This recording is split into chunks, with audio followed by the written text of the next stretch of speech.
तर नमस्कार मित्रांनो, राम राम. तर मम्मी आता ताक करत आहे आणि त्याच्यावर मला एक गोष्ट आठवली जी लहानपणीची होती माझ्या मम्मीची. तर ती मला आधी सांगायची. चला मग तिच्याकडनंच ऐकूया. मम्मी ताक करायलास? हो पिल्लू. मग ती मला गोष्ट सांगत होतीस ती सांग की. मग कुठली? ती आजीची. आजीची होय. आमची आई, आम्ही आई म्हणायचो आजीला.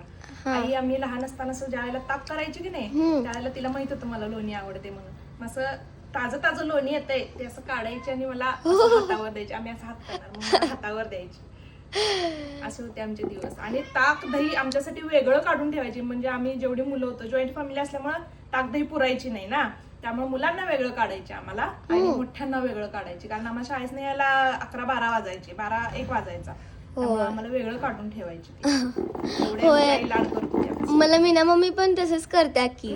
तुझ्या लाड करते की नाही? मग आजी माझ्यासाठी लवकर ताक करून छोट्या वाटीत मला लोणी देत्या टिफिन मध्ये. होय. ते मला खूप आवडतं. मग तुझी आजी पण करते की तुला? माझी आजी कसं करते ते खूप.